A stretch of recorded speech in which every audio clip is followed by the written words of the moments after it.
చూస్తున్నాం. మావోయిస్టులకు మరో షాక్ తగిలింది. పలువురు మావోయిస్టు అగ్రనేతలు ఈ రోజు పోలీసుల ఎదుట లొంగిపోయారు.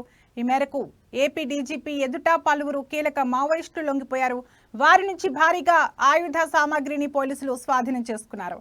లొంగిపోయిన మావోయిస్టుల్లో సుమారు 34 ఏళ్లకు పైగా పనిచేసిన senior Maoist Jorigi Nagaraju alias Kamlesh, ఆయన భార్య అరుణ అలియాస్ మేధకా జ్యోతిశ్వరి ఉన్నారు. ఏపీలోని కృష్ణా జిల్లాకు చెందిన వీరిద్దరూ ఆంధ్రప్రదేశ్ రాష్ట్ర director general of police Harish Kumar Gupta ముందు శనివారం లొంగిపోయారు.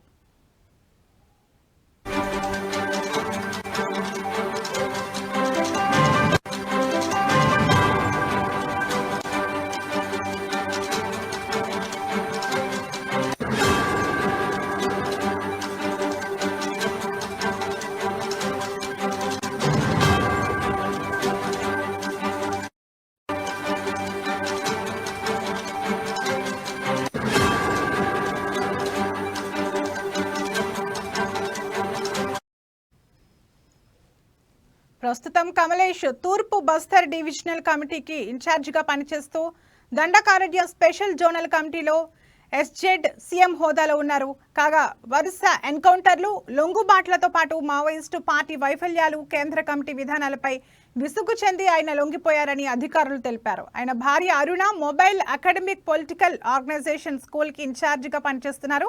కమలేష్ పై ఏపీలో 20 లక్షల రూపాయల రివార్డు, అరుణపై 5 లక్షల రూపాయల రివార్డు ఉందని అధికారులు వెల్లడించారు. ఇక లొంగిపోయిన దంపతులకు తక్షణ సాయంగా ఒక్కొక్కరికి 20,000 రూపాయల చొప్పున చెక్కులను డీజీపీ అందజేశారు.